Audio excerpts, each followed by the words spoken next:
আমি বললাম যে স্বামী বিবেকানন্দ নিজেও তো মাঝে মাঝে গোমাংস খেয়েছেন। এবার গোমাংস খাওয়া ভালো কি মন্দ, ঠিক না বেঠিক, সেটা অন্য প্রসঙ্গ। কিন্তু আমি বলতে চাইছি বিবেকানন্দ তো কোথাও খাটো হয়ে যাননি, বা সেই প্রাক্তন প্রধানমন্ত্রী আমার চোখে তো কোথাও খাটো হয়ে যাননি। তিনি কি খাচ্ছেন তার উপরে বেস করে। উনি তো মাছ মাংস খেতে খুবই ভালোবাসতেন।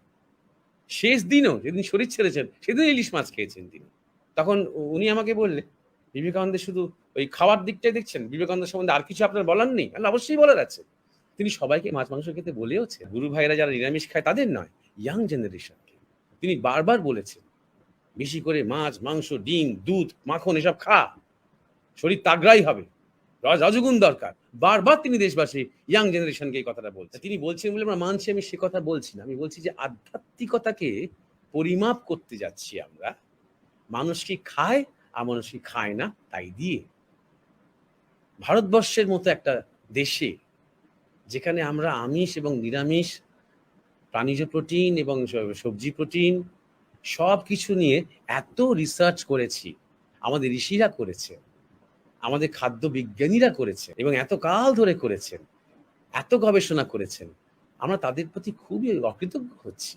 আমরা তাদের হীন করছি, তাদের ছোট করছি যদি আমরা একবজ্ঞা হয়ে যাই।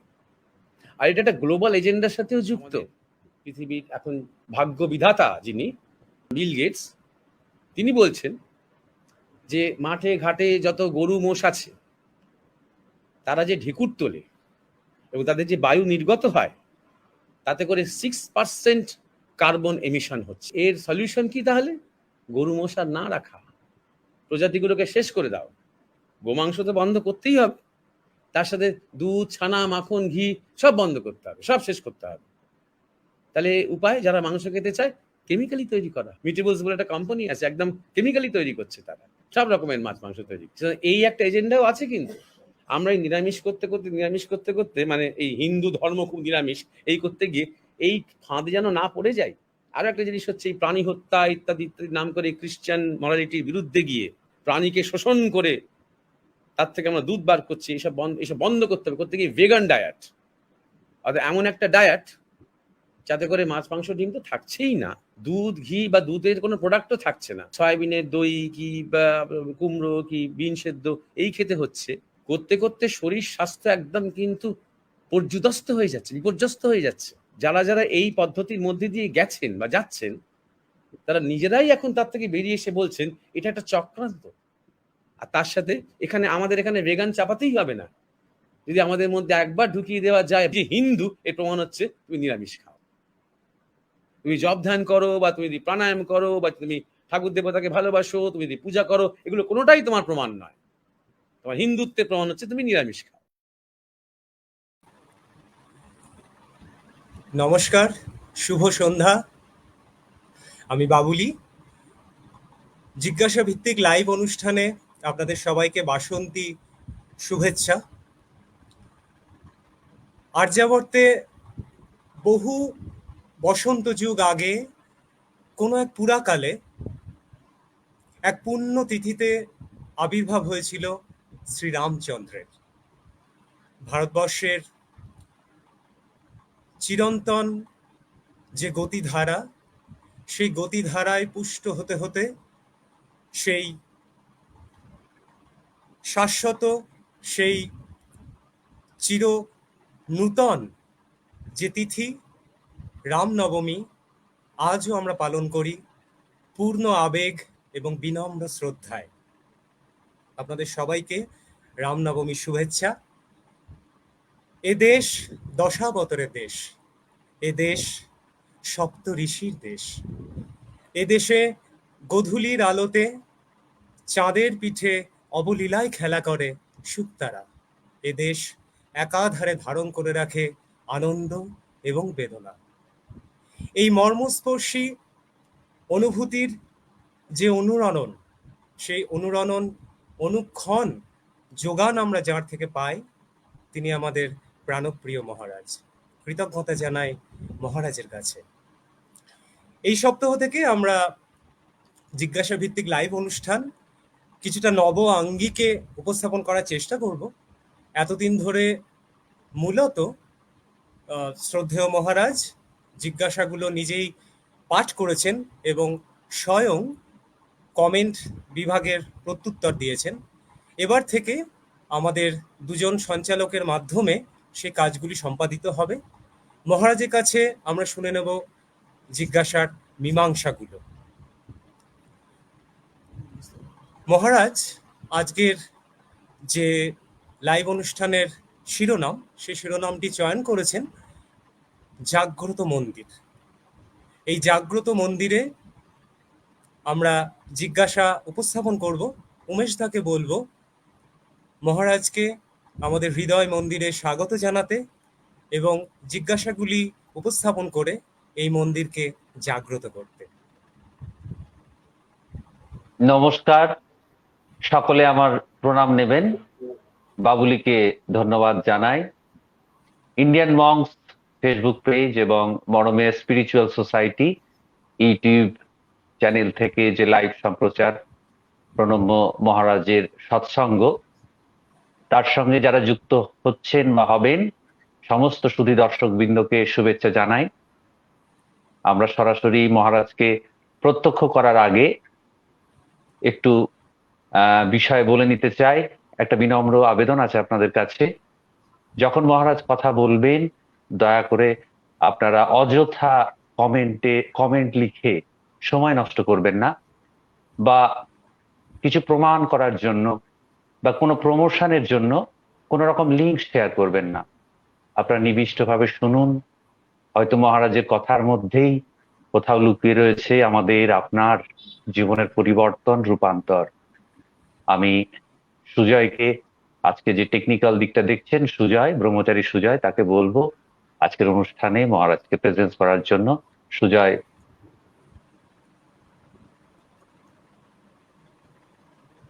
মহারাজ প্রণাম জানাই। নমস্কার মহারাজ প্রণাম জানাই। আজকের অনুষ্ঠান বাবুলি বলল নব আঙ্গিকের অনুষ্ঠান। সেই অনুষ্ঠানে ইন্ডিয়ান মংস ফেসবুক পেজে দীর্ঘদিন আপনি আছেন, অনেক ভক্ত শ্রোতা রয়েছে। আজকের নতুন যে আঙ্গিক, সেই আঙ্গিকের প্রথম যে জিজ্ঞাসা সেটি করেছেন প্রদীপ বিশ্বাস।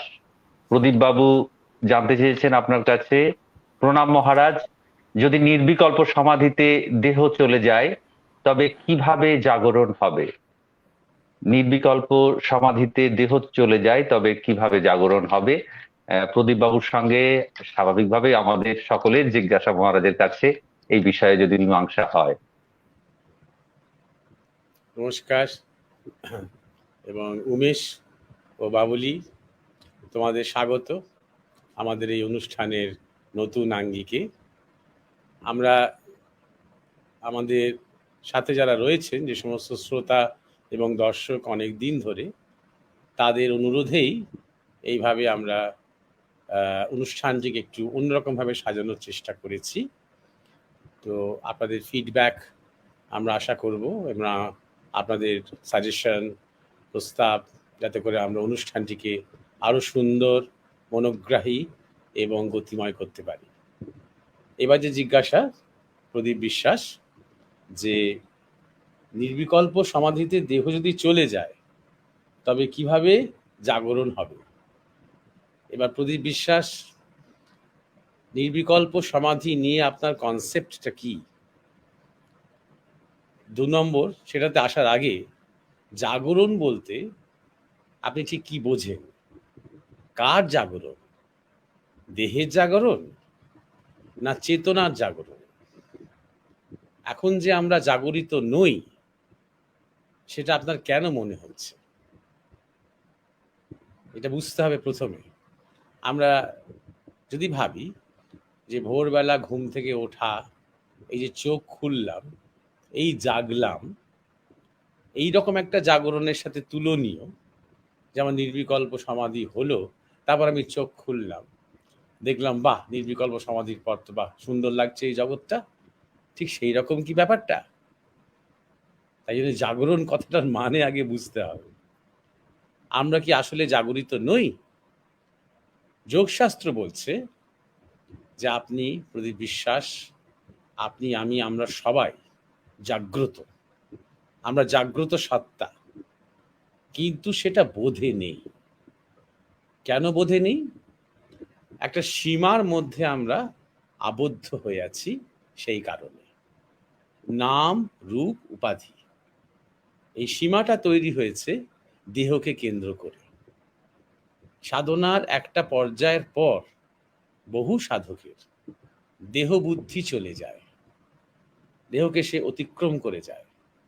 অনেকের দেহ থেকে নিজের সূক্ষ্ম শরীর আলাদা হয়ে যাচ্ছে, এই অনুভূতিও হয়। অনেক ক্ষেত্রে সেই সূক্ষ্ম শরীর বিভিন্ন স্থানে গমনও করতে পারে, যেহেতু তার সূক্ষ্ম, তাই তার কোনো যানবাহনের প্রয়োজন হয় না।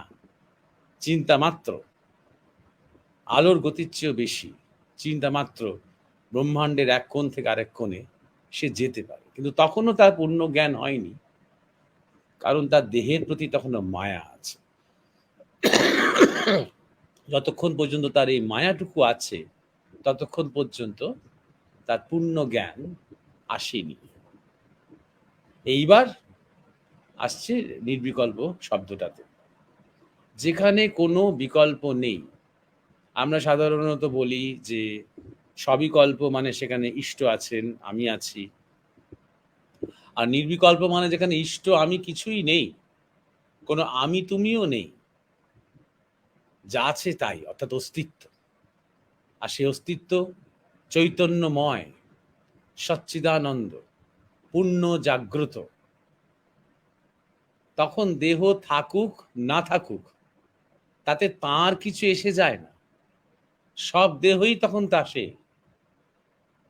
এই বিশ্ব ব্রহ্মাণ্ড থেকে শুরু করে, অণু পরমাণু থেকে শুরু করে বৃক্ষ রাজি, কীট পতঙ্গ, জীব জন্তু, মানুষ, জল হাওয়া, সমস্ত কিছু সে বা আপনি বা আমি। যার সেই জ্ঞান হলো, সে তখন সেই স্থিতিতে পৌঁছলো, অজ্ঞানতার মৃত্যু হলো। আমাদের গুরু মহারাজ বলতেন যে দেহের যখন মৃত্যু হয় তখন সেটা আসল মৃত্যু নয়, সেটা একটু শুধু ট্রান্সফার, একটা অবস্থা থেকে অন্য অবস্থায় চলে যাওয়া, স্থূল থেকে সূক্ষ্ম, আবার সে সূক্ষ্ম থেকে স্থূলে ফিরবে। এটা মৃত্যু হলো না। একমাত্র নির্বিকল্পতেই চিরস্থায়ী মৃত্যু হয়। কার? অহংয়ের। কার? অজ্ঞানতার। কার? অভিমানের। অতএব এই যে একটা মনের মধ্যে ভয় কাজ করে যে আমি নির্বিকল্প সমাধির জন্য সাধনা তো করবো, কিন্তু দেহ যদি না থাকে, এখানে কি কাজ করছে? এখানে একটা বিকল্প আছে, দেহ। দেহটাও তো আমি নই, দেহটা ব্যবহার হচ্ছে মাত্র। এটা কনসাসনেসের পয়েন্ট অফ কনসেন্ট্রেশন, এইভাবে আমরা ইংরেজিতে বলতে পারি যে বিশ্ব চৈতন্য বা মহা চৈতন্যের এক একটা পয়েন্ট অফ কনসেন্ট্রেশন হচ্ছে এক একটা শরীর। নিবেশের, মনোনিবেশের এক একটা বিন্দু হচ্ছে এক একটা শরীর। আমরা এই বিন্দু বুদ্ধিতে যতক্ষণ আটকে আছি, এই শরীর থাকাটা কোনো সমস্যা নয়। শরীরে এর আমিত্ব, শরীরের মধ্যে আটকে থাকাটা সমস্যা, অজ্ঞানতার কারণ। যতক্ষণ পর্যন্ত আমি আমিকে শুধুমাত্র একটা শরীরের মধ্যে ভাবছি। অতএব প্রথম কথা হলো, নির্বিকল্প সমাধি হলেই দেহ ছেড়ে চলে যাবে এমন কোনো কথা নেই। ঠাকুর শ্রীরামকৃষ্ণ বলতেন জীবকোটি, ঈশ্বর কোটি। জীবকোটি যদি হয়, তার নির্বিকল্প সমাধির পর আর শরীরে ফিরে আসে না। ঈশ্বর কোটি যদি হয়, তার নির্বিকল্প সমাধির পরে শরীরে ফিরে আসতে পারে মহামায়ার ইচ্ছাতে, গুরুর ইচ্ছাতে, ঈশ্বরের ইচ্ছাতে। ওই শরীরটা দিয়ে যদি জগতের কোনো কাজ করতে হয়, যেমন ভগবান বুদ্ধ, তেমন অনেক উদাহরণ আছে। ঠাকুর শ্রীরামকৃষ্ণ নিজে, অনেক উদাহরণ আছে। তাই জন্যে নির্বিকল্প সমাধি স্থিতিতে তখন আমি শরীরে ফিরবো, আমার ওই শরীরটা আবার দরকার, এই বৃত্তিটাই আর নেই। পূর্ণ স্বাধীন এবং পূর্ণ চৈতন্য। সে একটা পার্টিকুলার শরীরের মধ্যে নিজেকে আইডেন্টিফাই করে না। সে তখন পুরো নিজের আসল পরিচয়টায় লীন হয়েছে, যেটাই সত্য। সেই সেই লীন স্থিতিতে আপনি এখনো আছেন, চিরকালই ছিলেন, আমরা সবাই আছি। মাঝখান থেকে একটা মেঘ জমেছে, সেটা অহং অভিমানের মেঘ। সেই মেঘটাই শুধু কেটে যায়। অতএব জাগরণ শব্দটা বলার আগে বা উচ্চারণ করার আগে একটু ভাবুন যে জাগরণ বলতে আমি কি বলছি। জাগৃত হয়েই আছি আমরা, আমরা সবাই জাগরুক, কিন্তু ওই জাগরণের বাধা হচ্ছে এই আমি, আমার বাসনা, আমার এই সীমার মধ্যে আবদ্ধ হয়ে থাকা, সীমায়িত হয়ে থাকা, আর মনে করা এই আইডেন্টিটিটাই বোধহয় আমি। তাই আইডেন্টিটিটাকে হারানোর যে ভয়, সেই ভয়কে মুখোমুখি করতে হয়। এতটাই আমরা শরীরের সাথে যুক্ত হয়ে আছি, এতটাই আমরা শরীরের সাথে আসক্ত হয়ে আছি যে যতই আমরা বলি না কেন ইষ্ট, গুরু, ভগবান, শেষ পর্যন্ত যখন হঠাৎ মনে হয় সব কিছু শূন্য হয়ে যাচ্ছে, যেন আমার কোনো অস্তিত্বই নেই, তখন এই শরীরটাকে আঁকড়ে ধরবো, এই বৃত্তিটা বড় বড় সাধকের মধ্যেও কাজ করে। তখন সমর্পণ করতে হয় এই আমি শরীর বুদ্ধিটাকে, আমি বাঁচবো কি মরবো এই উদ্বেগকে, এই বাঁচা মরার চিন্তাকে। এটা বহুকালে সংস্কারে পুঞ্জীভূত হয়ে আছে। এতদিন ধরে এত শাস্ত্র পাঠ করে, এত গুরু সঙ্গ করে ধারণা হওয়া সত্ত্বেও একটা বাঁচার, এই শরীরটা নিয়ে থাকার এমনই একটা জোর সংস্কার কাজ করে, এটা শেষ মুহূর্তে একটা বিরাট ভয়ের উপাদান হয়ে ওঠে। এটা স্বাভাবিক। তাই জন্য মনে রাখতে হবে যে নির্বিকল্প মানে সেখানে আর কোনো বিকল্প নেই, শরীর বিকল্পও নেই, ইচ্ছাও একটা বিকল্প, সেও নেই। আমি একটা বিকল্প, সেও নেই। আমি বলতে যে আবদ্ধ আমি, ছোট আমি, কাঁচা আমি, সেও নেই। পূর্ণ স্বাধীনতা। আর সেখানে দেহ চলে যাক বা দেহ থাকুক, কিছু যায় আসে না। কারণ সাধকের মধ্যে আর সেই বৃত্তি বা ভাব, দেহবুদ্ধি, এগুলো কাজ করছে না। সাধকের আর নিজস্ব কোনো মন বলে কিছু থাকছে না। বিশ্ব মনের সাথে এক হয়ে আছে, সমুদ্রের সাথে এক হয়ে আছে। এবার তারপরে আবার সে তার ওই বুদবুদটাতে ফিরবে কিনা, কিছুকালের জন্য, কোনো একটা কাজ করানোর জন্য হয়তো তাকে গুরু হতে হবে, হয়তো তাকে শরীরে থাকতে হবে। যেমন চৈলঙ্গ স্বামী, তিনি তেমন খুব বেশি সম্প্রদায় করে, খুব বেশি গুরু ভক্ত, সুশিষ্য ভক্ত নিয়ে থাকেননি। তিনি জাস্ট অবস্থান করেছিলেন বহুকাল। থাকতে হবে কি হবে না, সেটা, সেই কাজটা আছে কি নেই, সেই রকম তাঁর চিন্তা নেই। কারণ সেই ব্যক্তিটি আর অস্তিত্ব নেই। অভিমান এবং অজ্ঞানে যে তৈরি হওয়া যে ব্যক্তিত্ব, তার এখন অস্তিত্ব নেই। নৈর্ব্যক্তিক যে সত্তা, যাকে আমরা মহামায়া বলতে পারি, মা জগদম্বা বলতে পারি, শ্রী গুরু বলতে পারি, যিনি হন না কেন, তার সংকল্পে, তার ইচ্ছাতে যদি তখন কোনো ভূমিকা ওই বিশেষ শরীরটির থাকে, নির্বিকল্প সমাধি পরে তার শরীরে ফেরাটা এক ধরনের অবতরণ। অদ্বৈত থেকে তাকে আবার এক ধরনের দ্বৈততায় নেমে আসতে হবে। আগে সেটা ছিল একটা হাইপোথিসিস, থিওরি, এখন তার কাছে সেটাই প্র্যাকটিক্যাল, বাস্তব। তাকে নেমে আসতে হবে কোনো বিশেষ কাজ, ঈশ্বরের ইচ্ছা সম্পন্ন করবার জন্য, মহামায়ের ইচ্ছা। এবং তখন যা ভূমিকা পালন করবেন, খেলাচ্ছলে, লীলাচ্ছলে। কারণ তিনি কার্য কারণ, উৎপত্তি পরিণতি সবই তখন জানেন। কিন্তু তার যে ভূমিকা সেটা তার শরীরের মধ্যে দিয়ে তখন পালন হয়ে চলবে।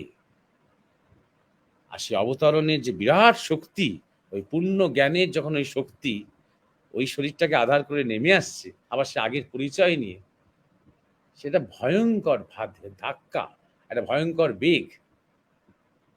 ঠাকুর শ্রীরামকৃষ্ণ বহুদিন নিজের হাতে খেতেই পারতেন না। তাকে একজন দরবেশ, একজন কালো পোশাক পরা দরবেশ প্রত্যেকদিন প্রকট হয়ে তাকে খাইয়ে যেতেন, অন্য কেউ তাকে খাওয়াতে পারতেন না।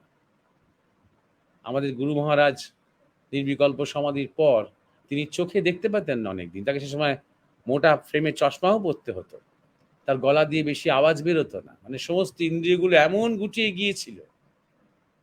আর সেই শক্তি যখন আবার ফিরে এসেছে, সে অস্তিত্ব, সে অবতরণ যখন হয়েছে, তখন এমন তার টাল মাটাল হয়েছে শরীরের মধ্যে যে সামলানো ওই অত্যন্ত উচ্চকোটির মহাপুরুষ, যার অত্যন্ত উচ্চ আধার এবং সেই শরীরের ক্ষমতা, সেই শরীরের শক্তি,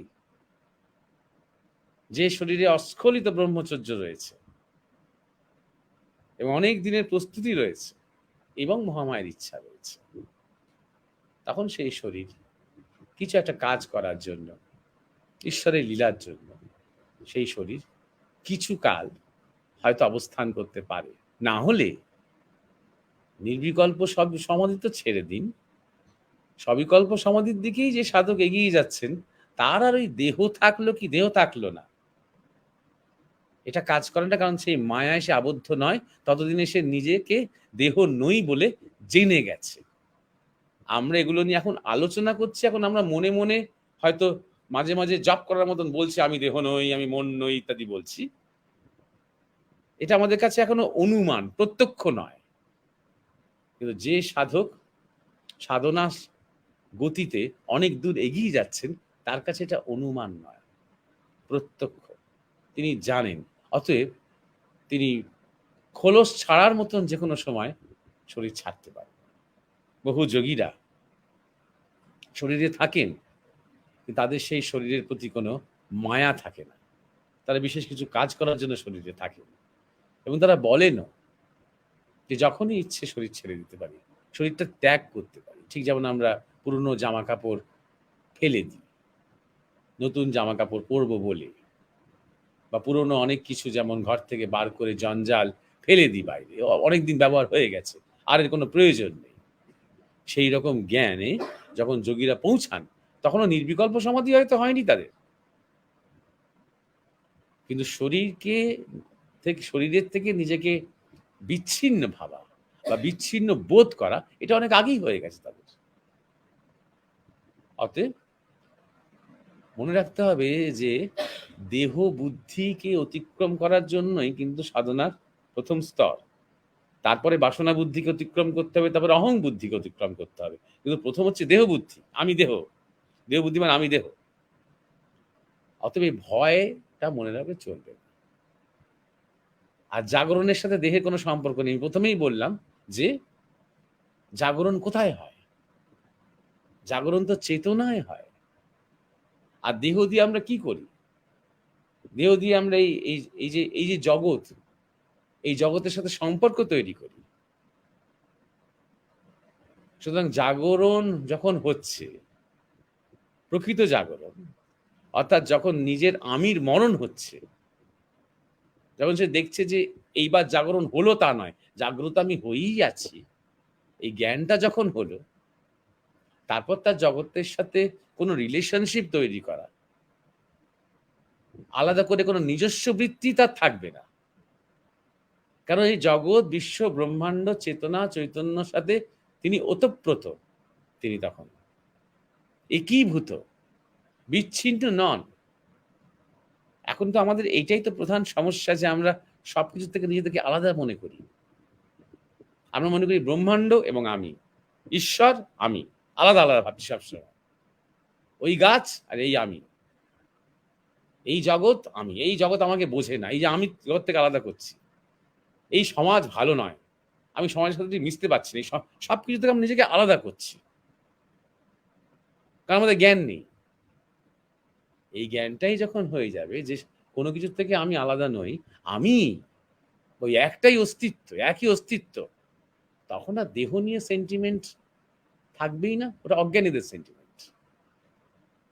হ্যাঁ, উমেশ, প্রথম জিজ্ঞাসা এটা ছিল প্রদীপ বিশ্বাসের। হ্যাঁ মহারাজ, আমরা সবাই বিস্ময়াবিষ্ট হয়ে শুনছিলাম প্রদীপ বিশ্বাসের জিজ্ঞাসা, আহ, যেটা নির্বিকল্প ভূমি এর আগেও অন্যান্য মঞ্চে বা সরাসরি সৎসঙ্গে আমরা এই আলোচনা শুনেছি। যতবারই শুনি বিষয়টি এতটি মানে সাধনার সর্বোচ্চ স্তর যে প্রতি মুহূর্তেই আমাদের মধ্যে এক ধরনের প্রেরণা তৈরি করে। আমি বাবুলির কাছে ফিরে যাব পরবর্তী জিজ্ঞাসার জন্য। বাবুলি, পরের যে জিজ্ঞাসা আছে সেটা যদি তুমি একটু তুলে ধরো। আজকের পরের জিজ্ঞাসায় যাওয়ার আগে বাবুলি, তুমি দেখো কাকর মিশ্র একটা জিজ্ঞাসা রেখেছে, এটার ফলো আপ। হ্যাঁ, সুতরাং এটা একটুখানি পড়ো, তারা এটা নিয়ে অল্প করে বলে নি। কাকন মিশ্র লিখছেন, জয়গুরু, একটা প্রশ্ন যেটা বলেছেন যে আমরা একটা দেহের মধ্যে আবদ্ধ হয়ে আছি, অথচ আমরা সব সময় জাগরিত। তবে কি আমাদের জন্মদাতা মা বাবার প্রবৃত্ত আমাদের ভিতর কাজ করে বা পরিবেশ প্রভাবিত করে? এটা রিকভারি করা সম্ভব, না মা ও বাবার জৈবিক অসঙ্গতি আমাদের মন ও মস্তিষ্ককে জন্ম থেকেই বিকৃত ভাব তৈরি করে? যদি আমরা জন্মগতভাবে এমন হয়, তাহলে কি আমাদের এই জন্ম এ জাগরণ কি সম্ভব? কিছু কিছু লেখায় একটু বানান ভুল আছে, তো সেইভাবেই আর কি পড়া হলো। হ্যাঁ, কাকর মিশ্র মূল কথাটা হলো, মানে অনেক কারণের দিকে ব্যাপারটা নিয়ে গেছেন, কিন্তু মূল বিষয়টা হলো যে যদি কেউ আন্তরিক হয় তাহলে এই জন্মেই সম্ভব, এখনই সম্ভব। তবে কি এই জন্মে সম্ভব? তবে কি আমার এত কিছু ব্যাপার রয়েছে যেখানে আমার মা বাবার জৈবিক অসঙ্গতি কিংবা আমার পরিবেশের সমস্যা, তাহলে তো হবে না। এই অত নেগেটিভ ভাবলে কোনোদিনই হবে না। নিজেকে বলতে হবে, যদি আন্তরিক ইচ্ছা থাকে তাহলে এখনই সম্ভব।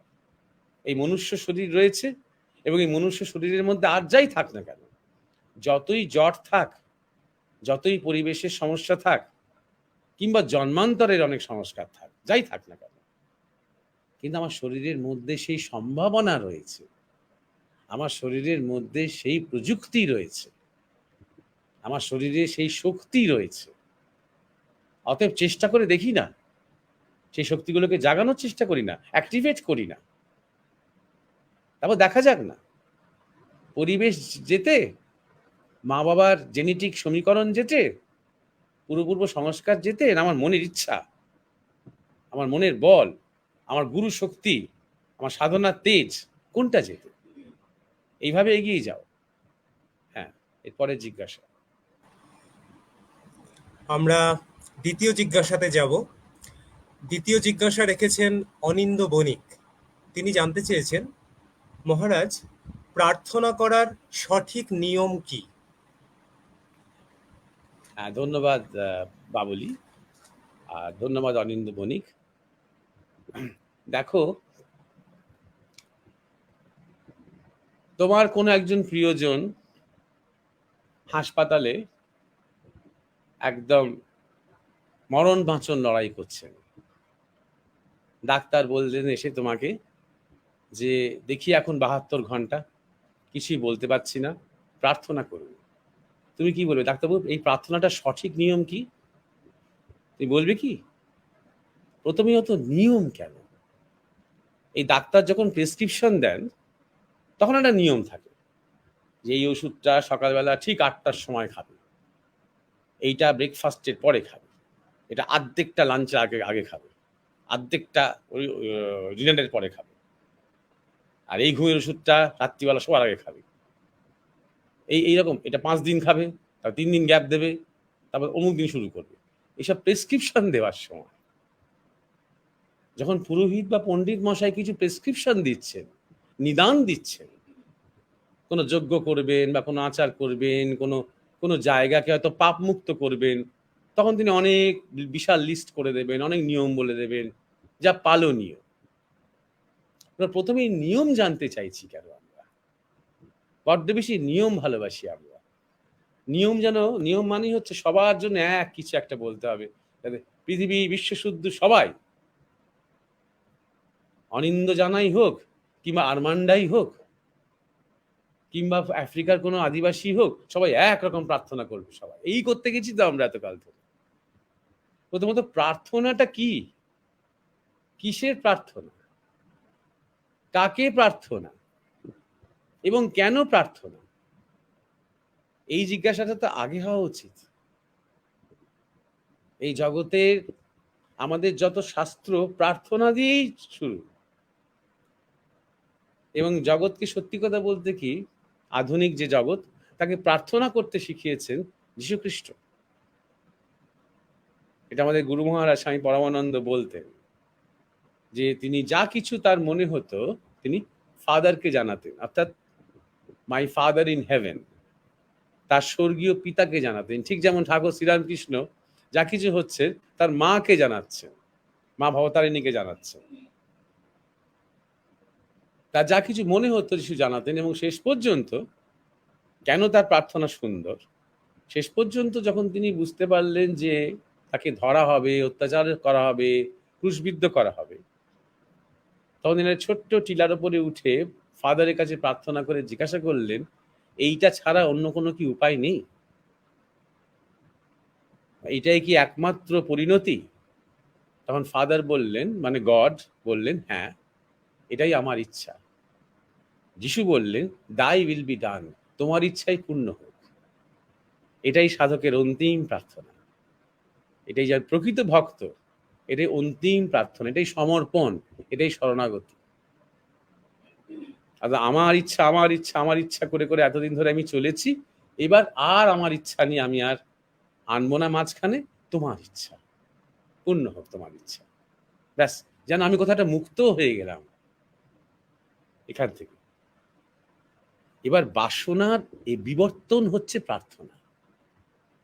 যদি আমরা আমাদের বেদ দেখি, সেই বেদের দুটো দিক থাকে, একটা হচ্ছে কর্মকাণ্ড, একটা হচ্ছে জ্ঞান কাণ্ড। আমাদের বেদের মন্ত্রগুলো যদি দেখি, কর্মকাণ্ডের বেশিরভাগই প্রার্থনা। আমাদের গাভীগুলো যেন দুগ্ধবতী হয়, এবারে যেন চাষ ভালো হয়, এবারে যেন ভালো বর্ষা হয়, ঘরের মেয়েরা যেন অন্তঃসত্ত্বা হয়। তখনকার দিনে মানুষের যে জীবন যাপন, সেই বাসনা একে তাকে না জানিয়ে সেটা ক্রমাগত পাশের লোকটাকে, মানে আমার এইটা হলো না সেইটা হলো না, আমি এইটা চেয়েছিলাম, না জানিয়ে সম্মিলিতভাবে বা এককভাবে সেটা একটা কাউকে উদ্দেশ্য করে, আমার থেকে বড় কাউকে উদ্দেশ্য করে, সেটা মহাপ্রকৃতি হতে পারে, এই ব্রহ্মাণ্ড হতে পারে, সূর্য হতে পারে, অগ্নি হতে পারে, তাকে কি জানাচ্ছি? বেসিক্যালি আমার বা আমার গোষ্ঠীর বাসনা জানাচ্ছি। প্রার্থনা কথাটার মধ্যেই কিন্তু নিহিত আছে কিছু একটা চাইছি। এবার সেই চাওয়াটা কি খুব মন্দ? মোটেও না, এটা একটা অবস্থা। এই চাওয়াটা একটা অবস্থা। এই অবস্থার কি রূপান্তর হয়? অবশ্যই হয়। যখন আমি আর আমার ব্যক্তিগত স্বার্থের জন্য চাইছি না, এবার আমি হয়তো আমার প্রিয়জন, যাদের সাথে আমি রক্তের সম্পর্কে বা আত্মীয়তার সম্পর্কে আবদ্ধ, তার জন্য চাইছি। বড্ড কষ্ট পাচ্ছে, ও যেন একটু সুস্থ হয়ে ওঠে, কিংবা আমার মাকে ছাড়া আমার চলবে না, মাকে একটু ভালো রেখো, যার সাথে আমার কিছুটা স্বার্থের সম্পর্ক রয়েছে, তারা যেন ভালো থাকে। এবার চট করে দূরের অপরিচিত কেউ সেই বিপর্যস্ত হয়েছে, তাকে নিয়ে চট করে প্রার্থনা উঠে আসছে, হয়তো না। সাধারণত আমরা যদি তাকে দেখে থাকি, তার সাথে আলাপ হয়ে থাকে, তার সাথে সম্পর্ক হয়ে থাকে, তখন তার জন্য হয়তো প্রার্থনা উঠে আসছে। এবার বাসনা থেকে প্রার্থনার এই যে ট্রান্সফারটা কখন হচ্ছে, যখন আমি আর আমার জন্য অতটা করছি না, যখন আমি আরেকজনের জন্য করছি। সেই প্রার্থনার রূপান্তর কখন হচ্ছে, যখন আমি আমার চেনা জানার জন্য যত না করছি, তার চেয়ে বেশি আমার চেয়ে অচেনা অজানা কারোর মুখে হয়তো শুনলাম কোথাও একটা প্রচন্ড খরা হয়েছে, সঙ্গে সঙ্গে অন্তর থেকে যেন ডাক উঠে এলো, ভগবানকে ডাকতে আরম্ভ করলাম, হ্যাঁ, যেন ওখানকার মানুষরা একটু ভালো থাকে, একটু বৃষ্টি দাও, কিছু একটা ব্যবস্থা করো হে ঠাকুর, কতগুলো মানুষ, কত বাচ্চা রয়েছে, কত বুড়ো বুড়িরা রয়েছে, কত কষ্ট পাচ্ছে, অটোমেটিক হতে আরম্ভ করলো। তো এই যে প্রার্থনার পরিবর্তন হচ্ছে, তার মানে কি? তার মানে আমার চেতনার পরিবর্তন হচ্ছে। কিভাবে পরিবর্তন হচ্ছে? নিশ্চয় আমি একটা প্রক্রিয়ার মধ্যে আছি, নিশ্চয় আমি কোনো সাধু সঙ্গ, সৎসঙ্গ, মহতের সঙ্গ, জপ, তপ, সাধনা, তপস্যা কিছুর মধ্যে আছি, যার জন্য আমার মনের মধ্যে বা আমার স্বভাবের মধ্যে একটা বিস্তার হতে আরম্ভ করছে। এবার যখন চেতনা আরো এগোবে, তখন আমি কি চাইবো? আমাদের ধরা যাক, আমাদের যে শান্তি মন্ত্র, শান্তি পাঠ, এটা তো প্রার্থনা। কেমন ধরনের প্রার্থনা? সবার শান্তি হোক। এই জগৎ, বিশ্ব, ব্রহ্মাণ্ড, প্রকৃতি, সূর্য, চন্দ্র, তারা, দেহ, আত্মা, মন, পোকা মাকড়, গাছপালা, সকলের মঙ্গল হোক, কারণ সকলের মঙ্গলেই আমার মঙ্গল, সকলের মঙ্গলেই আমার আনন্দ, সকলের মঙ্গলেই আমাদের উত্তরণ। যত আমি সবার মঙ্গলের প্রার্থনা করব, তত এখানকার মঙ্গল হতে আরম্ভ করবে, যেখান থেকে প্রার্থনা উদ্গীরণ হচ্ছে। তার সাথে সাথে ভক্তি দাও, জ্ঞান দাও, বিশ্বাস দাও, শ্রদ্ধা দাও, বিবেক দাও। তার আগে আগে কি ছিল?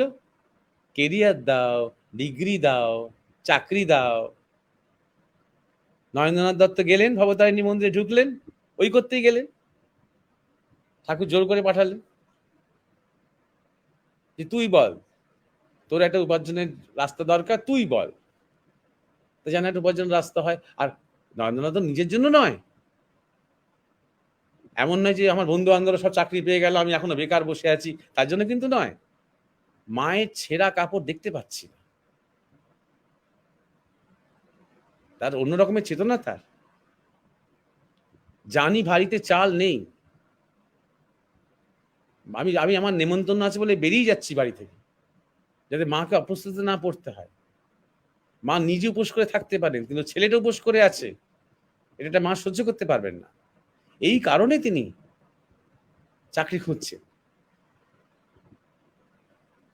এমন নয় যে তার মনে হচ্ছে আমি পড়াশোনা করলাম, আমার এত যোগ্যতা, আমি একটা ভালো চাকরি পাচ্ছি না, এরকম ভাব থেকে নয়। তাও তিনি সেই প্রার্থনা করতেই ঢুকলেন ভবতারিণী মন্দিরে, হলো না। কি প্রার্থনা বেরিয়ে এলো? জ্ঞান দাও, বিবেক দাও। অটোমেটিক্যালি, কোনো নিয়ম মেনে নয় কিন্তু। এমন নয় যে ঠাকুর ঘড়ি দেখে বললেন হ্যাঁ এখন সকাল 6টা বাজে, এই ব্রাহ্ম মুহূর্ত, এখন তুই যা, বললেন না কিন্তু, তখনই বললেন যা। তখন দুপুর হতে পারে, বিকেল হতে পারে, বেলা হতে পারে। ঠিক যেমন ধরা যাক একটা ছেলে হয়তো একটি মেয়ের প্রতি আকৃষ্ট হয়েছে এবং যা বুঝতে পেরেছে যে সেই মেয়েটিও সমর্থন আছে। এবার সে কি গিয়ে কোনো একজন এক্সপার্টকে জিজ্ঞাসা করবে যে প্রেম করার কি নিয়ম? তাই না? তাহলে নিয়মের দিকে অত মন দেওয়ার দরকার নেই। আগে কি প্রার্থনা করতে চাও সেইটা দেখো। আর সবাই কিছু না কিছু প্রার্থনা করছে, ভগবানকে করছে না, হয়তো রাজনৈতিক নেতার কাছে গিয়ে করছে, হয়তো যে চাকরি দেবে তাকে গিয়ে করছে, হয়তো ব্যাংকের ম্যানেজারের কাছে গিয়ে করছে। তখন সেটাকে আমরা বাসনা বলছি, ইচ্ছা বলছি, স্বার্থ বলছি, যা বলছি বলছি। এটাই মানুষ করে মন্দিরে বসে। যে কোনো মন্দিরে যাও, পাহাড়ি অঞ্চলে বা অনেক জায়গাতে দেখবে মানতের সেই ফ্ল্যাগ আঁটা আছে, হাজার হাজার। মানত মানেই বাসনা, আমার জন্য এইটা হয়, আমার জন্য ওইটা হয়, বিশেষ করে সন্তান যেন হয়, এরকম ধরনের বাসনা। অতএব এই যে অর্থার্থী জিজ্ঞাসু জ্ঞানী, আর আমি বলবো যদি সত্যি প্রথমে ঈশ্বরের প্রতি ভালোবাসা আছে কিনা, তাহলে আপনজন মনে করো। ঈশ্বরের যে কোনো রূপ যার সাথে তোমার যোগ, যে ইষ্ট রূপ তুমি হয়তো দীক্ষার সময় পেয়েছো, প্রথমে তাকে আপনজন মনে করো, তাকে সব বলা যায়। আমরা যখন ওই মেকি কিছু সাজি, অর্থাৎ মনে মনে আমরা খুব ব্যক্তিগত অনেক সুখ চরিতার্থ করার জন্য সবসময় উদ্যোগী হচ্ছি,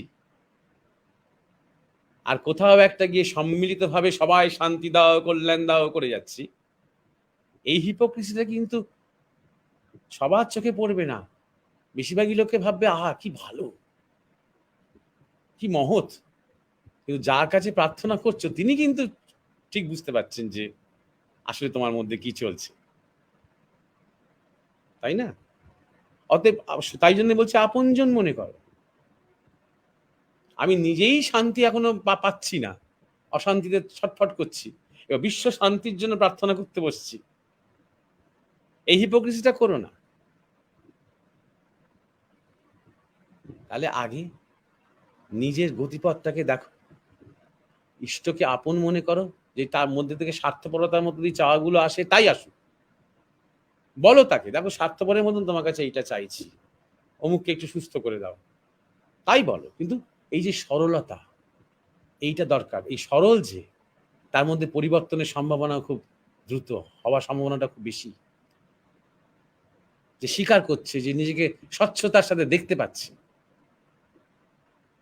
এবং মনে মনে সে জানে যে আমার আরো অন্যরকম চাওয়া উচিত, অন্য কিছু, কিন্তু নিজের সাথে সে হিপোক্রিসি করে না। যখন দেখছে যে সত্যি সত্যি তার মধ্যে এবারে চাহিদা তৈরি হচ্ছে, ভক্তি, বিশ্বাস, আরো ধ্যান করতে চাই, আরো অন্তর্মুখী হতে চাই, তখনও সেটা আবার আপনজনের মতন জানাও। এবং সেই পথে এগোতে এগোতে যত চেতনার পরিবর্তন হবে, দেখবে আপনা আপনি তোমার প্রার্থনার কোয়ালিটি আরো পাল্টে যাচ্ছে। তখন সত্যি সত্যি সবার জন্য, প্রকৃতির জন্য, সবকিছুর জন্য তখন প্রার্থনা ভিতর থেকে উঠে আসবে। এই প্রার্থনার যে গতি, এবং সেই প্রার্থনা করতে করতে যতক্ষণ প্রার্থনা চলছে ততক্ষণ দ্বৈততাও আছে, এটাও খেয়াল রাখবে। প্রার্থনা করছে মানে কেউ একজন আরেকজনকে কিছু বলছে,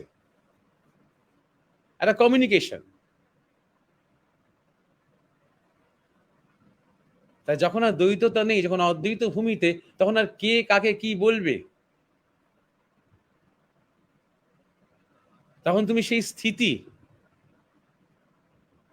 এবং একদিন যাকে জন্য প্রার্থনা করতে, ধরো কষ্টের জন্য, হাহাকারের জন্য, তুমি তখন কার্যকারণ বুঝতে পারছো। তখন তুমি অর্থাৎ কেউ একজন খুব কষ্ট পাচ্ছে, তুমি দেখতেছো প্রার্থনা করছো তার জন্য ঠিকই, তো জানো যে এটা দরকার আছে ওর, এটা একটা প্রারব্ধ, এর পূর্ব কিছু ইতিহাস আছে, এবং এই কষ্টটা যে পাচ্ছে, এই কষ্টটা তার পক্ষে একটা আশীর্বাদ, ওই প্রারব্ধ থেকে সে মুক্ত হচ্ছে, তুমি দেখতে পাচ্ছ তখন, যেহেতু অদ্বৈত ভূমিতে রয়েছে। তাই জন্য প্রার্থনাও জানবে একটা জার্নি, যেমন আমরা ধ্যান একটা জার্নি, ভক্তি একটা জার্নি। ভক্তির মধ্যে একটা দিক হচ্ছে প্রার্থনা। প্রার্থনার চরিত্র পাল্টে যায় নিজের জন্য, তারপরে আমাদের আত্মীয় বুদ্ধি করি যাদের সাথে, তাদের জন্য, তারপরে ভগবানের জন্য প্রার্থনা করতে আরম্ভ করি। যখন আমরা গুরু চাই, যখন আমরা সাধনা করতে চাই, যখন আমরা ঈশ্বরের পথে হাঁটতে চাই, যখন আমরা আধ্যাত্মিক জীবন যাপন করতে চাই, যখন আমরা প্রকৃত আনন্দ এবং প্রকৃত শান্তি যে আস্বাদন, সে আস্বাদনের জন্য উন্মুখ হতে চাই, তখন আমাদের প্রার্থনার চরিত্রগত রূপান্তর হতে আরম্ভ করে। আর শেষে গিয়ে তোমার ইচ্ছাই পূর্ণ হোক, যিশু, দাই উইল বি ডান।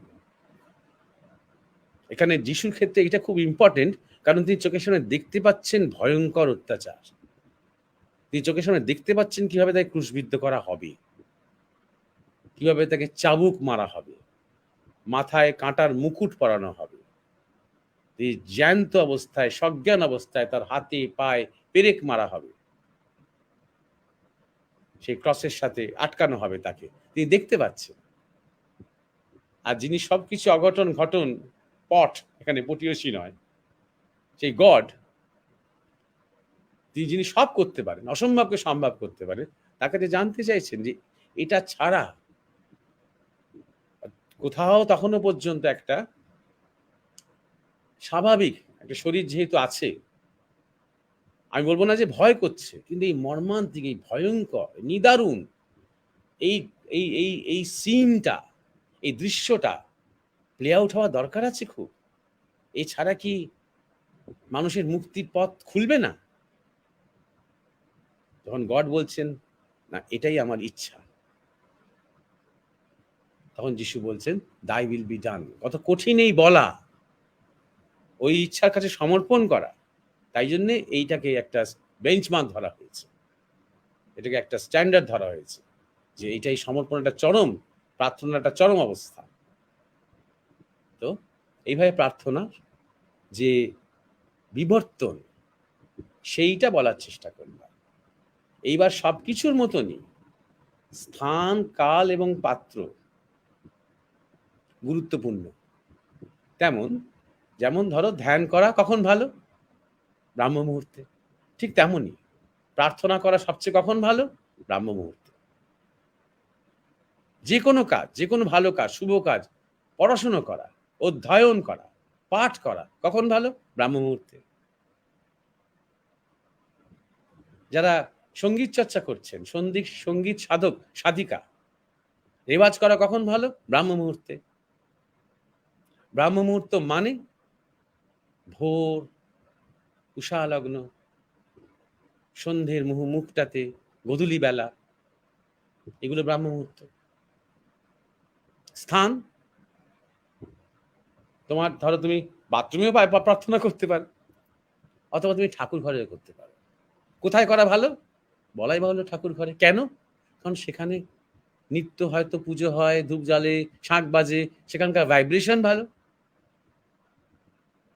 ঠিক তেমনই কোনো মন্দিরে, কোনো মঠে, কোনো আশ্রমে, কোনো তীর্থস্থানে, সেখানে শক্তি জাগ্রত, সেখানে আধ্যাত্মিক ভাইব্রেশন আছে, সেখানে প্রার্থনা করা ভালো যদি সুযোগ হয়।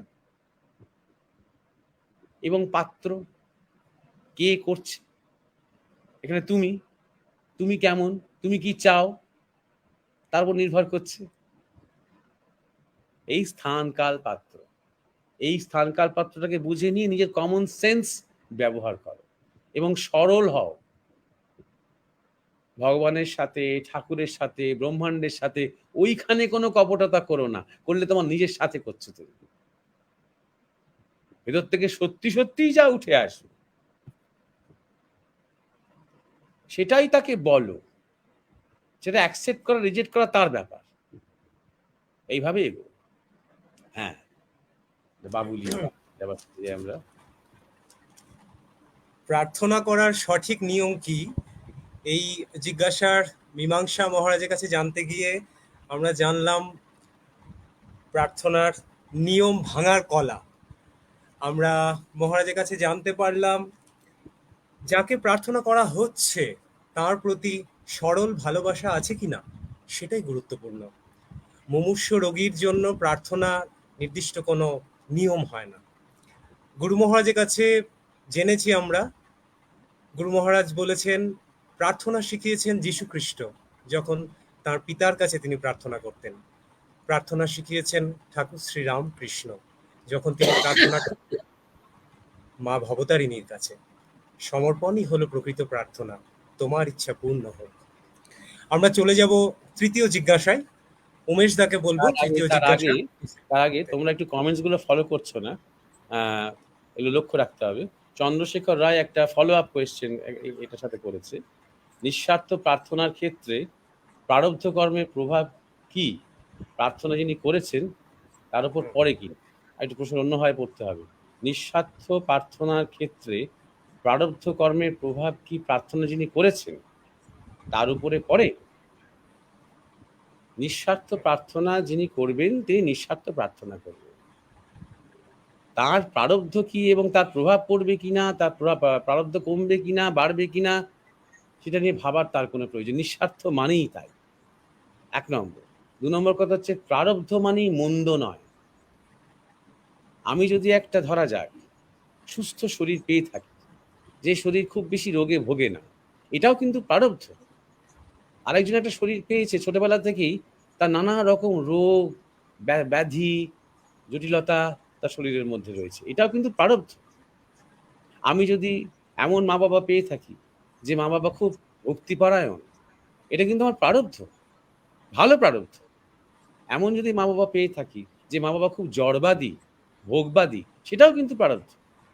অতএব প্রারব্ধ নিয়ে মাথা না ঘামিয়ে প্রার্থনা প্রার্থনা, যা ভেতর থেকে আসছে তাই।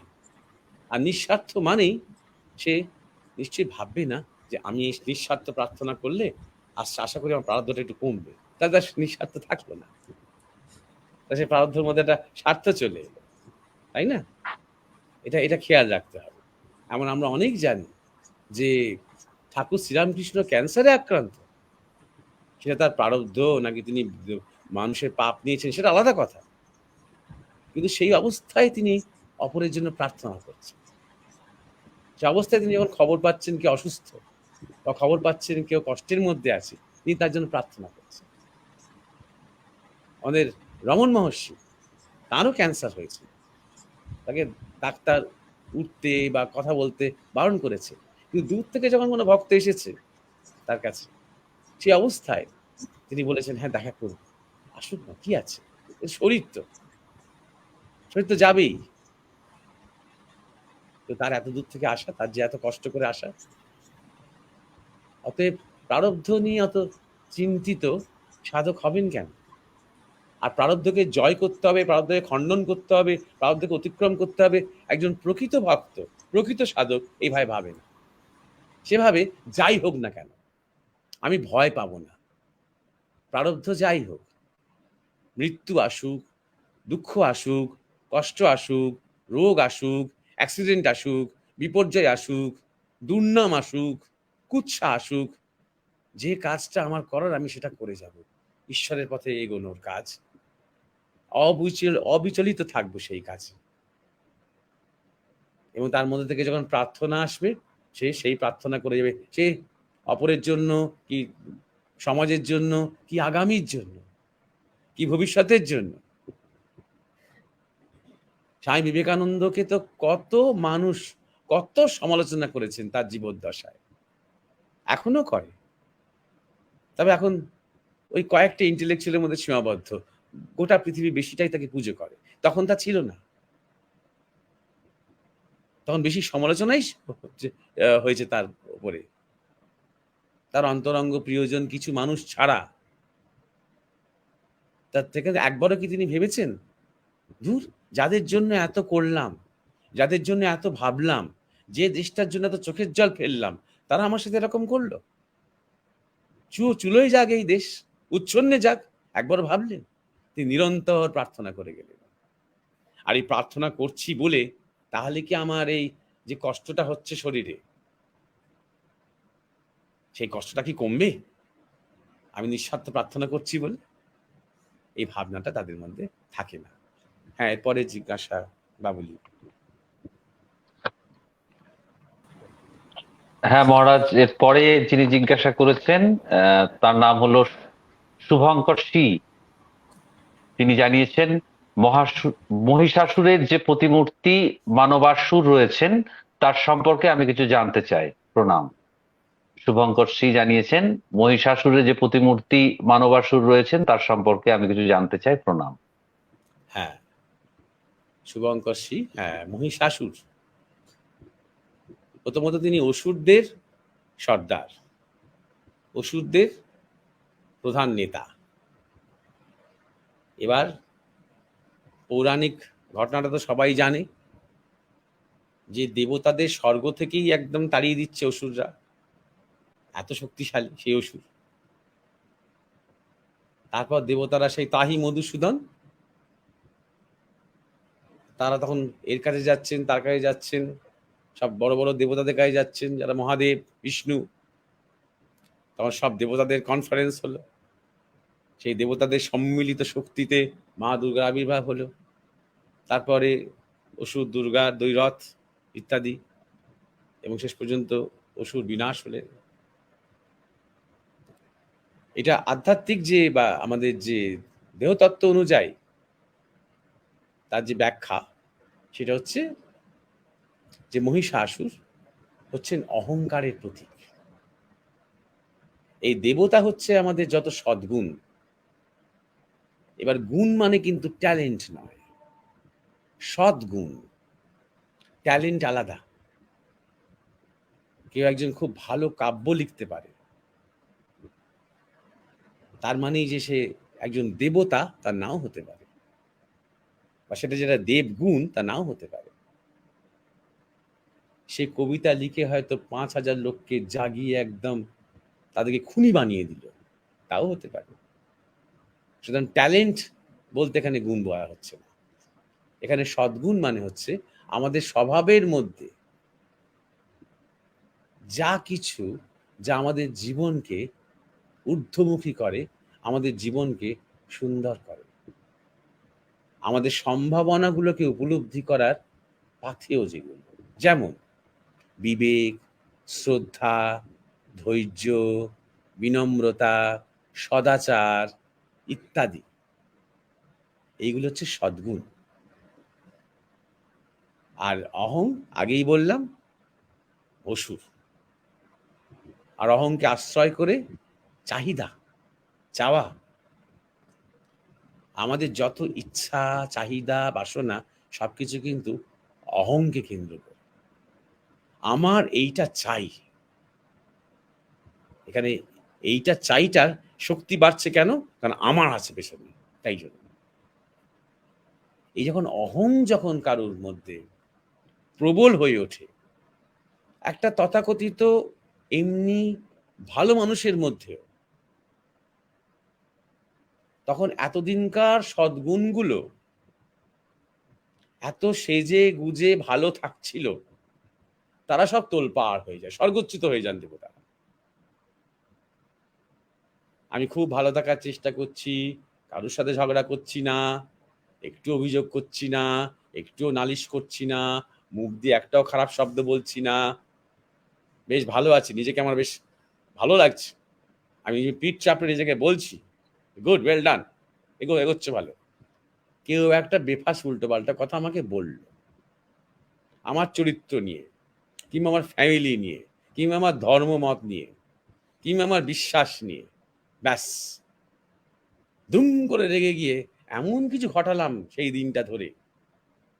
আমি রিয়েলাইজ করলাম 1 মাস ধরে আমার তিল তিল তিল তিল করে নিজেকে সুন্দর করে একটা সাজিয়ে যে সুন্দর ছিলাম, সব তোলপাড় হয়ে গেল। এত শক্তিশালী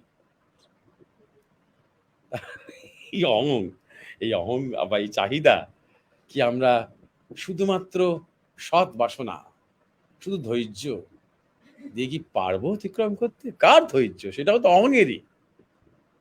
এটা আমার ধৈর্য। আজকাল আমার আগের থেকে বেশি ধৈর্য বেড়েছে, তার মানে অহংকার কথা বলছে। এটা আমার ধৈর্য নিয়ে আমি প্রশংসা করছি। আগে বড্ড মিথ্যে কথা বলতাম, এখন চট করে মিথ্যা, এটা তো আমার, এটা তো আমি, তাই না? এই জন্য অহং অপ্রতিরোধ্য।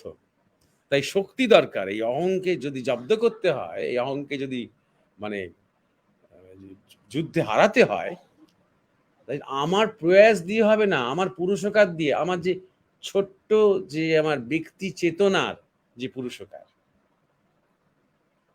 এইভাবে চললে কি আমার অহংকার যাবে? ওইভাবে হবে না। বিশেষ শক্তি দরকার এবং সম্মিলিত শক্তি দরকার।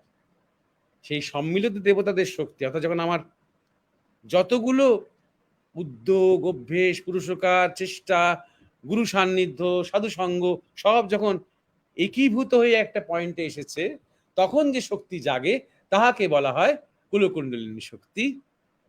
সেই কুলকুণ্ডলিনী শক্তি যখন পূর্ণতায় একদম মাতৃরূপ ধারণ করছেন, একমাত্র তার হাতেই সেই অহংয়ের নাশ হতে পারে। এইটা বুঝতে হবে। এটা একটা নম্বর, এটা আধ্যাত্মিক ব্যাখ্যা। আরেকটা দিক একটুখানি মানে সূক্ষ্ম দিক দিয়ে বিচার করতে হবে, যে যেটা আমাদের গুরু মহারাজ বলতেন, যে আমরা যখন এই সমস্ত সাধনার মধ্যেই থাকি বা একটা শৃঙ্খলার মধ্যে থাকি, আমাদের শরীর এবং প্রকৃতি বুঝে যখন আমরা চলছি একটা উদ্দেশ্য নিয়ে, একটা দিশা নিয়ে, তখন কোথাও না কোথাও আমরা একটা সুরে আছি। প্রত্যেকটা দিনের একটা ছন্দ আছে। ভোরবেলা দেখবেন যে পাখিরা ডাকছে, একটা কলকাকলি, মোরগ ডেকে উঠলো, ওটা একটা অ্যালার্ম ক্লকের মতন। সারাটা দিন আস্তে আস্তে যতটা দিন এগোচ্ছে আস্তে আস্তে ব্যস্ততা বাড়ছে, আবার সন্ধে হচ্ছে, গোধূলি, কি সুন্দর একটা শব্দ গোধূলি। যখন মাঠ থেকে গ্রামের বাড়িতে বাড়িতে গোয়ালে গোয়ালে গরুগুলো ফিরছে, তখন ওদের সেই বিকেলের শেষ বিকেলের পায়ের ধাক্কায় ধুলো উঠছে, তার যে একটা রং সূর্যাস্তের সাথে, সেই যে ধুলোর রং, সেই গোধূলি বেলা। এই একটা পুরো দিনের এবং রাতের একটা সম্পূর্ণ একটা শব্দেরও ছন্দ আছে, দৃশ্যেরও ছন্দ আছে। প্রত্যেকটা জন্তু জানোয়ার এই ছন্দ মেনে চলে, তারা সবাই সুরে আছে। মানুষের যত যোগ অভ্যাস সাধন ভজন ওই সুরে ফেরার জন্য। বলা হয় ভোরবেলা ওঠো, প্রাতকৃত্য সারো, প্রাতঃস্নান করো, জপ ধ্যান করো, আসন করো, ইত্যাদি ইত্যাদি। তারপরে বেলার দিকে ভোজন সম্পন্ন করো, ইত্যাদি। এই যেভাবে বলা হয়েছে, রাত্রিবেলা শয়ন করো। এটা ছন্দ, প্রকৃতির যে ছন্দ, সেই ছন্দ অনুযায়ী চলো, সুরে থাকো। এবার আমাদের মধ্যে যারা সুরে নেই, তারা কোথাও না কোথাও অসুর। আমরা সুর থেকে সরে গেছি। জীবনের যে সুর, স্বভাবের যে সুর, প্রকৃতির যে সুর, ব্রহ্মাণ্ডের যে সুর, এই যাত্রা পথের যে সুর, তার থেকে সরে গেছি, এও সুর।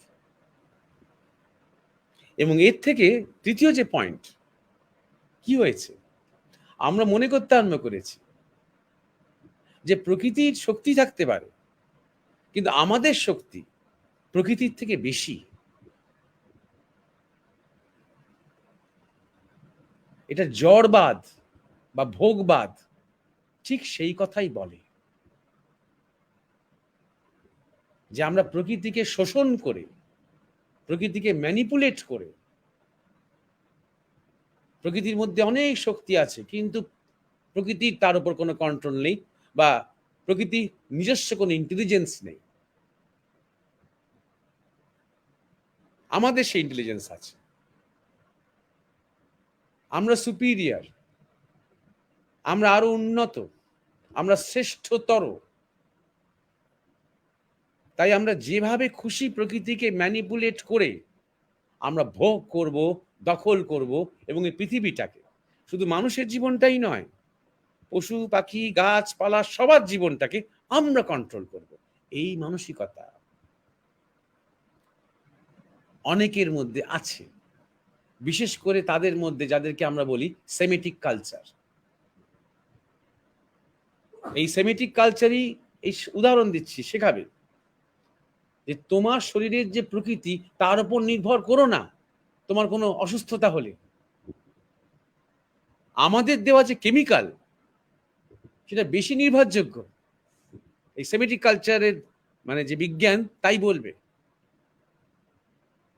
যে মহামায়ার মা প্রকৃতির দেওয়া যে বাতাস, তার উপর নির্ভর করো না, মুখে নাকে রুমাল বাঁধো।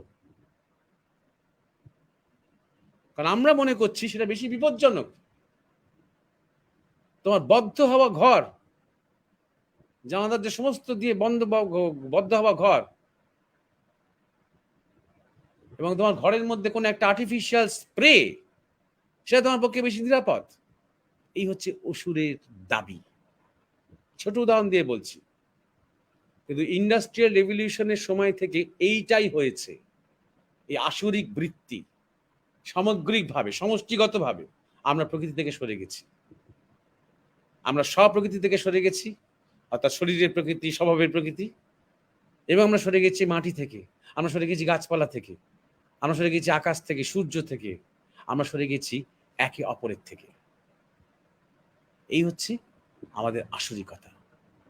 এই মানবাসুর জিজ্ঞাসা করেছে তার কথা। আর এটা 4th পয়েন্ট, 4th নম্বর পয়েন্ট। এইটা কিন্তু মা দুর্গা এবং অসুরের যে কথোপকথন হয় যুদ্ধ শুরু হওয়ার আগে, সেই কথোপকথনের মধ্যে নিহিত আছে এই বিজ্ঞান। কত আগে থেকে ঋষিরা জানেন যে চিরকাল মানুষের মধ্যে এই ধর্ম অধর্মের এই একটা দ্বৈততা থাকবে। একদল ভাববে যে প্রকৃতি চরম, প্রকৃতির মধ্যে আমরা হস্তক্ষেপ করব না, যে ঋষিরা বলতেন।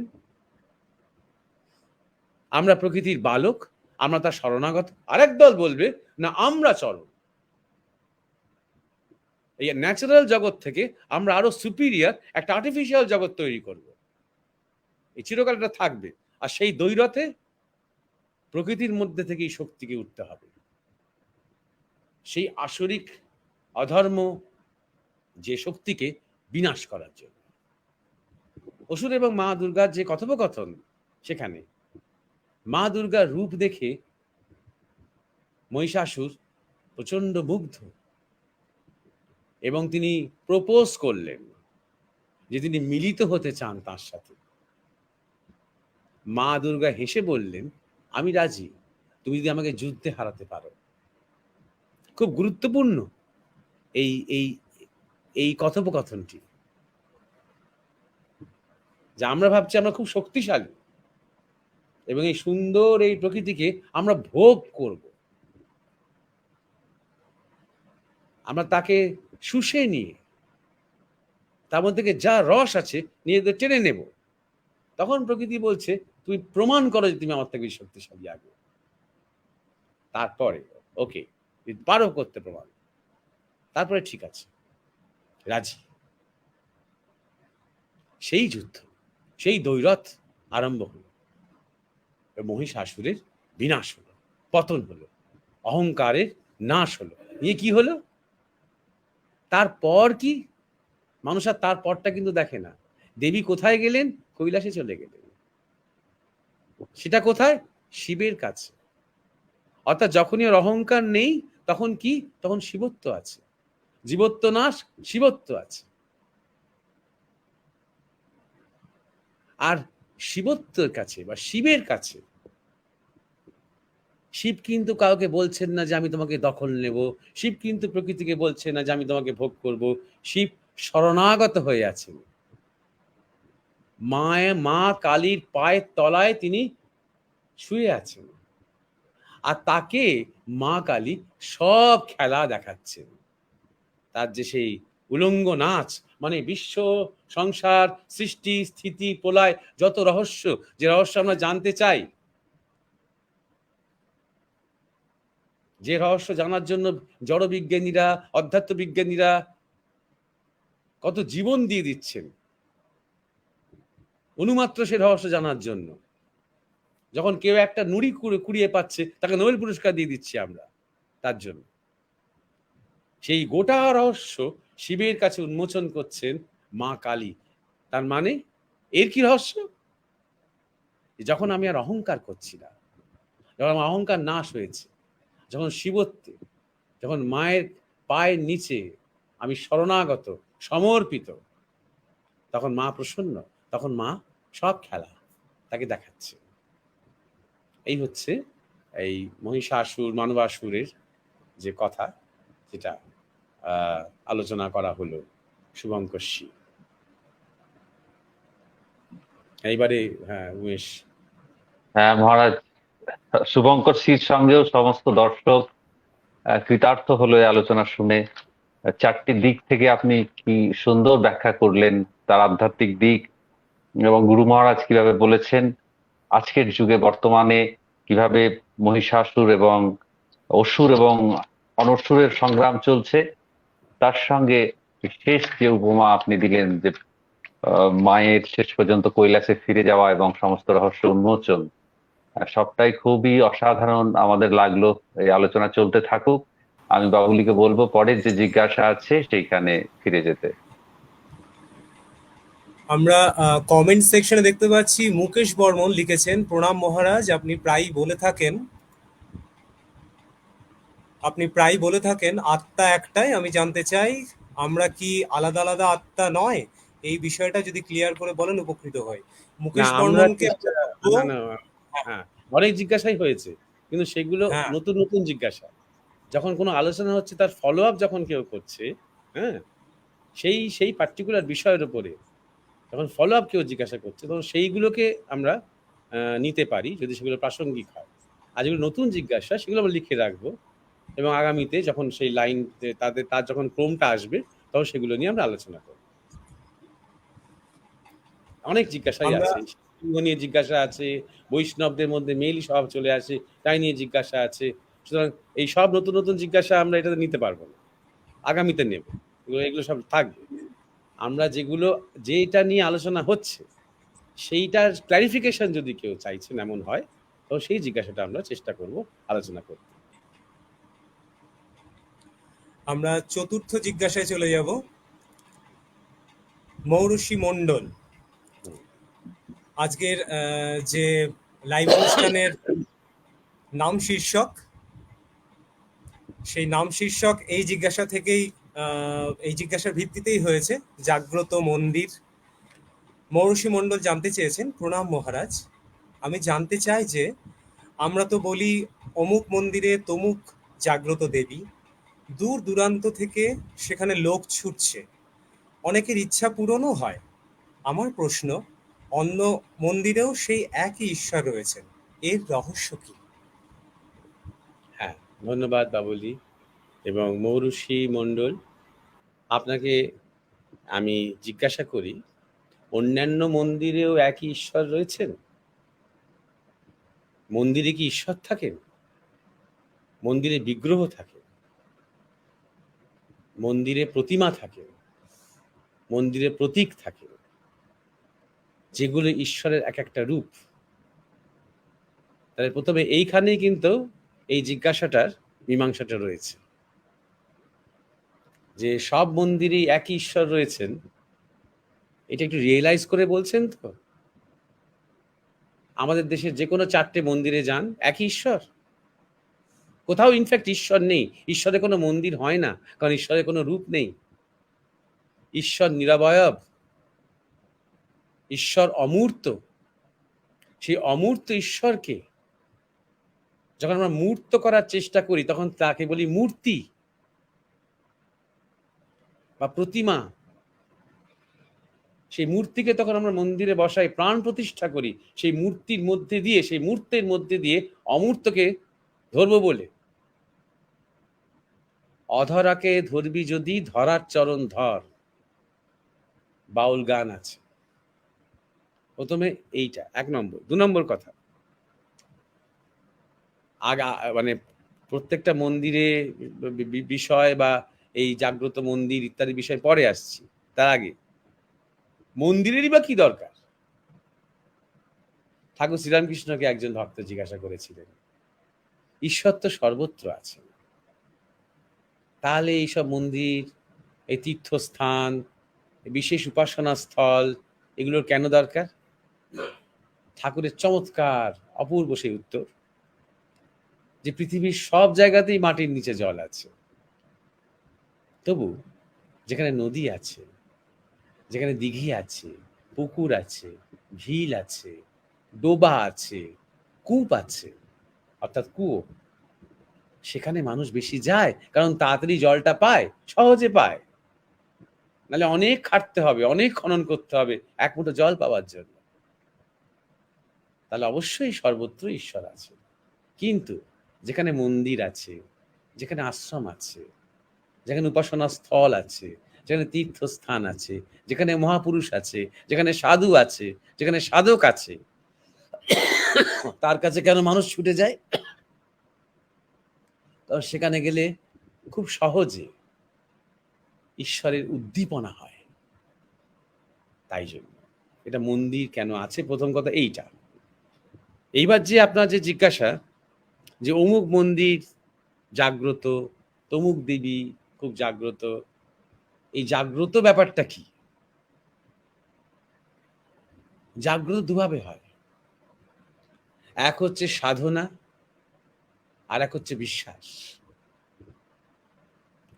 যে কোনো মন্দিরে যদি আপনি শুনে থাকেন যে বহুকাল থেকে খুব জাগ্রত, এবং সেখানে মানুষ যখন আসে তখন তারা যা কিছু চায়, যা কিছু বাসনা করে, যা কিছু প্রার্থনা করে পূরণ হয় বলেই আপনি শুনছেন।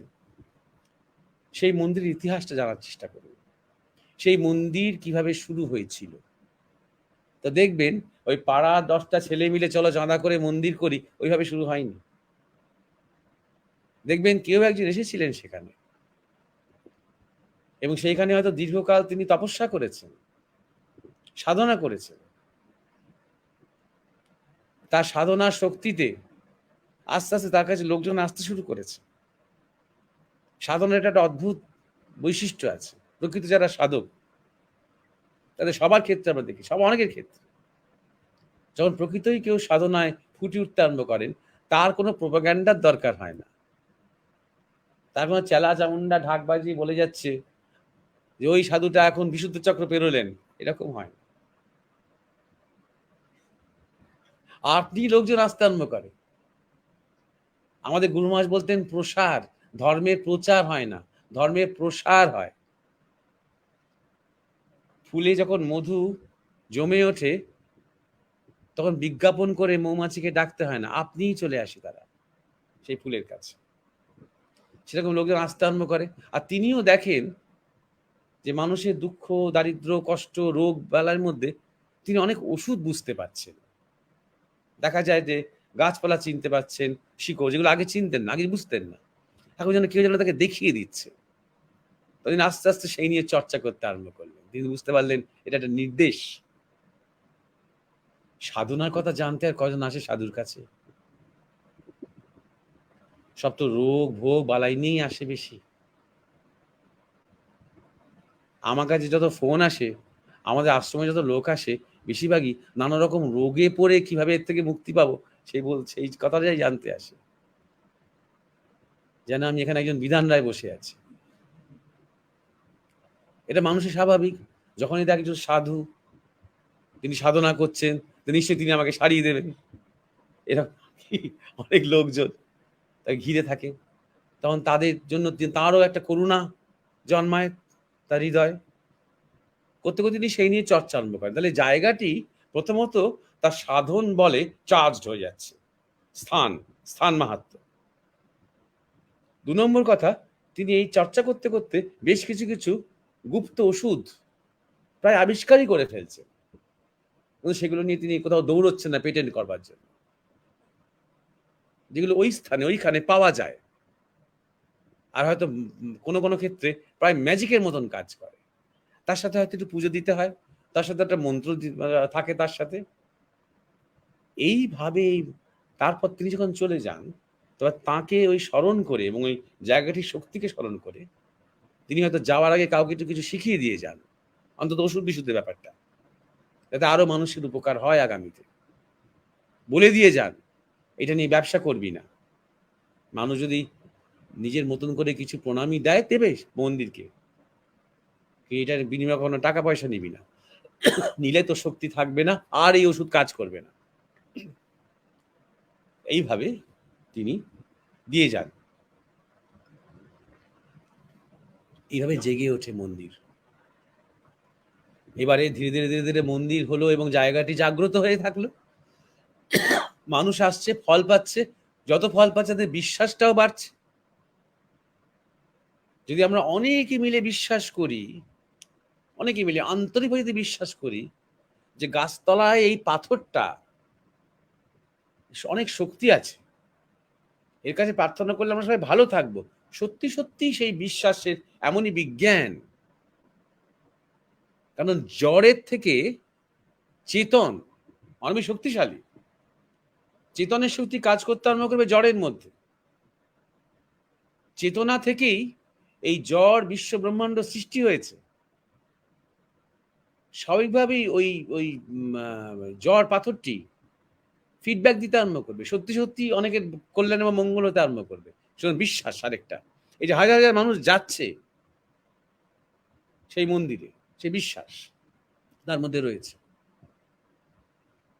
তিন নম্বর কথা হচ্ছে, ভারতবর্ষের যে দেবদেবী বিজ্ঞান, এইটাকে একটু অনুধাবন করার সবার সময় হয়েছে। ঈশ্বর এক তো সবাই জানি, এটা কমন সেন্স, কিন্তু এত রকম দেবদেবী কেন? বুঝতে হবে যে প্রকৃতির মধ্যে কত শক্তি।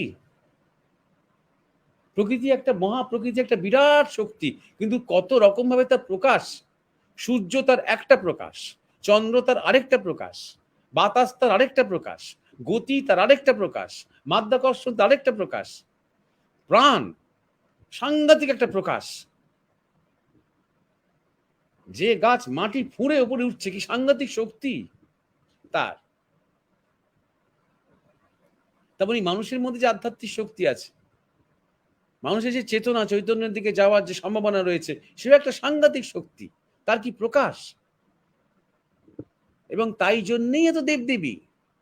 তাই সূর্য একটা দেবতা, আমাদের অগ্নি একটা দেবতা, চন্দ্র একটা দেবতা, প্রকৃতির এক একটা বৈশিষ্ট্য, মাটি দেবতা, আমাদের দেশ একটা দেবতা। এখন ভারত মাতার মন্দির হচ্ছে অনেক জায়গাতে, ঠিক তেমনি সময় কাল, তিনি একটা দেবতা, কালী।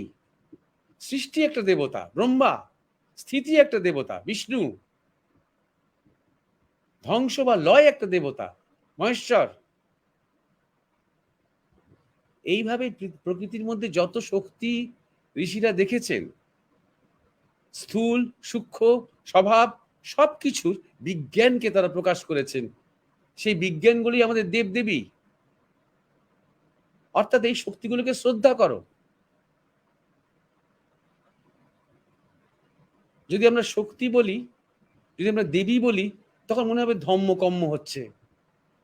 যদি আমরা বলি যে নিউটন শক্তি নিয়ে হচ্ছে কিছু বলেছে, তখন হচ্ছে বাহ, দারুণ ব্যাপার তো, বেশ এটা বিজ্ঞান বিজ্ঞান শোনাচ্ছে। তাই না? মোটেও আমাদের সব মন্দির একই জিনিসের উপাসনা করে না।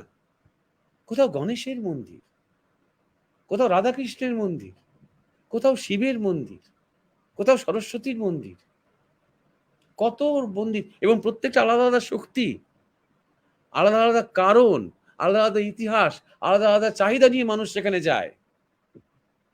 কারণ প্রকৃতির মধ্যে অনন্ত বৈচিত্র্য, কিন্তু এই বৈচিত্র্যর অন্তরালে এক ঈশ্বর, এক। সে এক থেকে উৎসারিত এই বৈচিত্র্য। দু নম্বর কথা। আরেকটা কথা মনে রাখতে হবে, যে মন্দির আজকে আমাদের কাছে একটা দর্শন করতে যাওয়া, পূজা দেওয়া, প্রসাদ পাওয়া, এইরকম একটা জায়গা হয়ে গেছে এখন আমাদের কাছে। আজকে আমরা মন্দিরকে যেভাবে ভাবি, সেটা অনেকটা প্রথম বিশ্বে বা ইউরোপে যেমন চার্চ ছিল, তেমন আমরা মন্দিরকে ভাবতে চাই। চার্চ ভীষণ পরিষ্কার পরিচ্ছন্ন, একদম ঝকঝকে তকতকে। চার্চ সাংঘাতিক শৃঙ্খলা। চার্চ অসম্ভব গোমরা। চার্চ ভীষণ মৌন। চার্চের মধ্যে ঢুকে কেউ হই হই করে কথাই বলতে পারবে না, সাহসী করবে না। আমরা ওইটারই একটা সাবস্টিটিউট আমরা মন্দিরকে ভাবতে চাই। কিন্তু সাধারণত কি হয়, সাধারণত এখন নতুন নতুন মন্দির, এসি হচ্ছে, সিসিটিভি হচ্ছে, সিকিউরিটি হচ্ছে, মানে অনেক বেশি স্তব্ধ একটা ব্যাপার রাখার চেষ্টা করছে, ওই নকল করছে চার্চ সংস্কৃতিকে।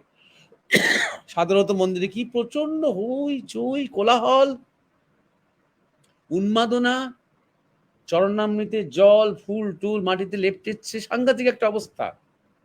সে মন্দিরের চারপাশে প্রচুর দোকান, নানা রকমের দোকান, হোটেল, গেস্ট হাউস, খাওয়ার দোকান, হাজার হাজার ভিখিরিরা বসে আছে।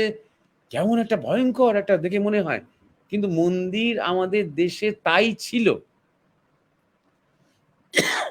মন্দির ছিল একটা রিচার্জিং এর জায়গা।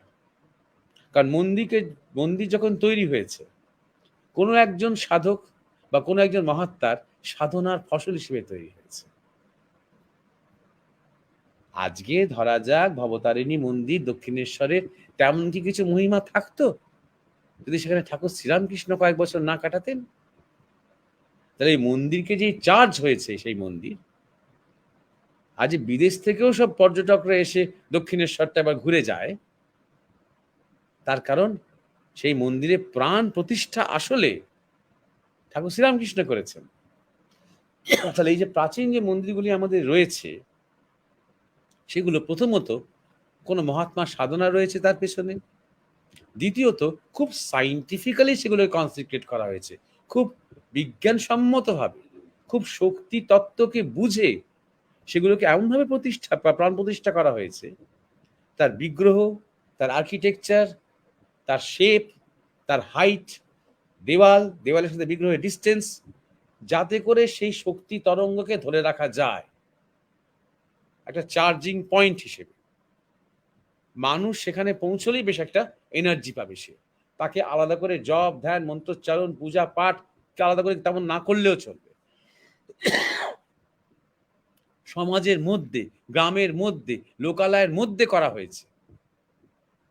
আরো উন্নত, আরো আরো গুরুত্বপূর্ণ কথা হচ্ছে, অনেক সময় লোকালয়ের মধ্যে করা হয়নি, ওই মন্দিরটাকে কেন্দ্র করে লোকালয় গড়ে উঠেছে। ওই মন্দিরটাকে কেন্দ্র করে গড়ে উঠেছে বাজার, গড়ে উঠেছে পাঠশালা, গড়ে উঠেছে সেখানকার যে প্রশাসন, তাদের যে ভবন, গড়ে উঠেছে হাসপাতাল, স্বাস্থ্যকেন্দ্র, সেই মন্দির কেন্দ্র করে। অনেক সময় সেই মন্দির চত্বরের মধ্যেই, যেমন টোল, পাঠশালা মন্দির চত্বরের মধ্যেই গড়ে উঠেছে। অর্থাৎ মন্দিরকে কেন্দ্র করে একটা গ্রাম গড়ে উঠলো, একটা ছোট্ট নগরী গড়ে উঠলো। তেমন অনেক নগর নগরীর নামই মন্দিরের নামে। বিশেষ করে সেই সেই সেই জায়গাটির যে প্রাচীন যে নাম ছিল, দেখা যাবে সেই মন্দিরের নামে। যেমন আমরা উজ্জয়ন ঘুরে এলাম, সেই অম্বিকেশ্বরী, তাই না?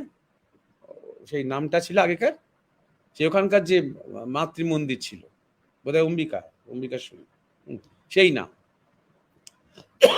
আগেকার উজ্জয়নের নাম ছিল। কেন?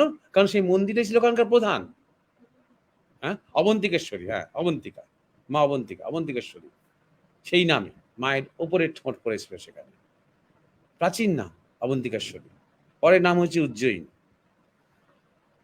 তো এইভাবে গড়ে উঠতো, কারণ সেই মন্দিরটাই প্রধান। একটা নীরবতার জায়গায়, যেমন লাইব্রেরি তেমন নয়,